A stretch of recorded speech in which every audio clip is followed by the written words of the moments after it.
मैं आज आपको बताऊंगी कि मैंने अपना वेट गेन कैसे किया। पहले मैं बहुत पतली थी, स्लिम थी, तो लोग मेरा बहुत मजाक उड़ाते थे। तो अब हम आते हैं अपने टॉपिक पर। तो मैं इस वीडियो के माध्यम से आपको ये बताना चाहूँगी कि आमंत्रण और निमंत्रण में क्या फ़र्क होता है। आमंत्रण का मतलब होता है कि हम आपको आमंत्रित करते हैं, आपकी मर्ज़ी है तो आप आए, ना मर्ज़ी है तो आप ना आए। इसके साथ ही निमंत्रण का मतलब होता है कि हम आपको निमंत्रण देते हैं, जिसमें आपको अपना समय निकाल कर ज़रूर आना है, अपने कीमती काम को भी छोड़कर आना ही आना है। तो कोइंसिडेंस एक बार ऐसा हुआ कि एक बार मेरे फ्रेंड की बहन की शादी थी, तो उसने मुझे व्हाट्सएप पर कार्ड भेजा। कार्ड ओनली उसने कार्ड भेजा, कार्ड के साथ ना ही तो उसने कोई मैसेज किया और ना ही तो उसने मुझे कोई कॉल किया, बस कार्ड भेज दिया, सिंपल। तो मेरा सिंपल कहना है कि कई बार मिस्टेक हो जाता है, मिस्टेक से भी हम फ़ोटो भेज देते हैं किसी को, तो क्या पता उसने मुझे गलती से कार्ड भेज दिया हो। तो मैं उस शादी में नहीं गई, क्योंकि मेरे लिए रिस्पेक्ट बहुत मैटर करता है। इसके साथ ही दूसरी बार मेरी एक फ्रेंड की भाई की शादी थी, तो उसने मुझे कार्ड भेजा। कार्ड के साथ उसने मुझे मैसेज भी भेजा कि क्या तुम ऐसे कार्ड से मान जाओगी या मैं तुम्हें कार्ड देने के लिए। उसके साथ ही उसने कॉल भी किया मुझे कि घर के सभी लोगों को आना है, साथ में तुम ऐसे मान जाओगी कार्ड भेजकर या मैं तुम्हारे घर पर देने के लिए आऊँ। तो मुझे बहुत अच्छा लगा, उसने मुझे बहुत अच्छे से इनवाइट किया। तो मैं जाना चाहती थी उसकी शादी में, उसके भाई की शादी में। पर कोइंसिडेंसली मेरी तबीयत ख़राब हो गई, मेरा हेल्थ ठीक नहीं था, जिस कारण से मेरे घर वालों ने मुझे मना कर दिया, क्योंकि शादी थोड़ी दूर की भी थी, कि तेरा हेल्थ ठीक नहीं है तो तू मत जा। इसके साथ ही तीसरी बार की बात बता रही हूँ मैं एक बार शादी में गई, वहाँ मैं मेहंदी लगाने के लिए। उसने मुझे, मेरी तबीयत बहुत ज़्यादा ख़राब थी, पर आसपास की शादी थी, तो उसने मुझे बोला मेहंदी लगा देने के लिए। तो मैं ऐसे शुभ काम में किसी के लिए मना नहीं करती, कोई भी काम के लिए। तो मैंने मेहंदी लगा दी जाकर। जब मैं मेहंदी लगा रही थी तो मैंने देखा कि बहुत सारे लोग आए हुए थे, तो उसने सबको फ़ोटोशूट के लिए बुलाया, पर उसने मुझसे नहीं कहा कि तुम्हें भी आना है फ़ोटोशूट के लिए मेहंदी के बाद। तो मैं नहीं गई। इसके साथ ही उसने ये भी कहा, बहुत लोगों को मैंने सुना कि कल तो आना ही है, कल तो आना ही है। वैसे उसने हालांकि हमारे घर में कार्ड दिया हुआ था शादी में जाने के लिए कि शादी में सबको आना है, पर एट द टाइम मेरा ये कहना है कि जब वहाँ पर 5 लोग बैठे हुए हैं, तो उसमें आप किसी को कह रहे हो और किसी एक को नहीं कह रहे हो, that time I feel very bad. तो मेरा ये कहना है कि जहाँ रिस्पेक्ट नहीं वहाँ जाना नहीं चाहिए। तो मैं उस शादी में नहीं गई। मैं जानती हूँ कि मेरे शादी में नहीं जाने से शादी नहीं रुक जाती है, या किसी के भी नहीं जाने से शादी नहीं रुक जाती है, पर ये मेरा रूल है, ये मेरा नियम है। तो मैं उस शादी में नहीं गई, क्योंकि वो मेरे नियम के खिलाफ था।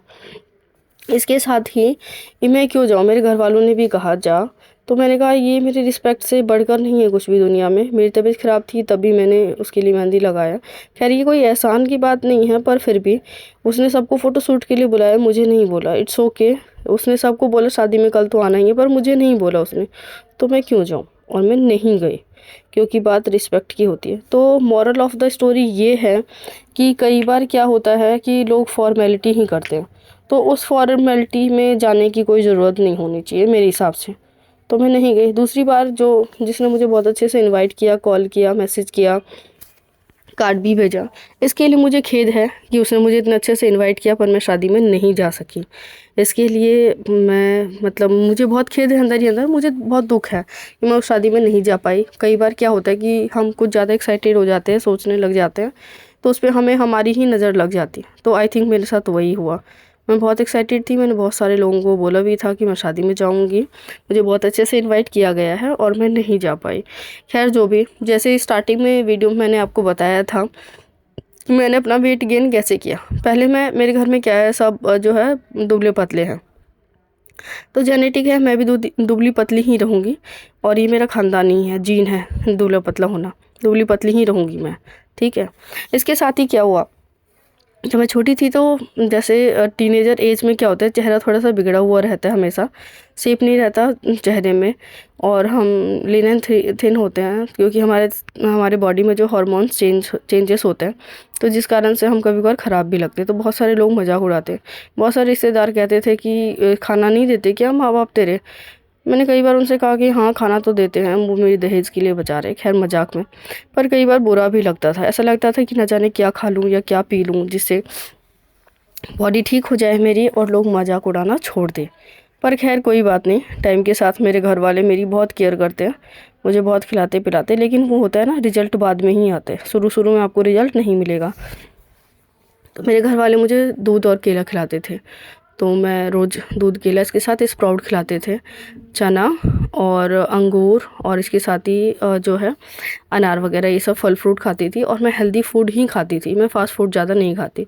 तो एक टाइम के बाद जब टीनेजर एज से मैं निकल गई तो मेरा वेट गेन हो गया, मैं ठीक ठाक हूँ लगती हूँ अब, खैर। लेकिन अब भी कुछ लोगों को दिक्कत है कि तू तो ठीक ठाक है, लोगों की नज़रें मेरे पेट पर होती है।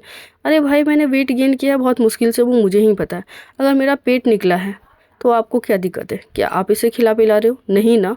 तो आप अपने काम से मतलब रखो। साथ ही मैं अपने पेट के बारे में कुछ भी बोलूँ कि मेरा पेट निकला हुआ है, अच्छा नहीं लग रहा है, क्योंकि मैं उसकी मालिक क्यों हूँ, अपने पेट की, मैं उसको खिलाती पिलाती हूँ, तो मैं कुछ भी कह सकती हूँ। पर आपको कुछ भी कहने का हक नहीं देती मैं, ठीक है?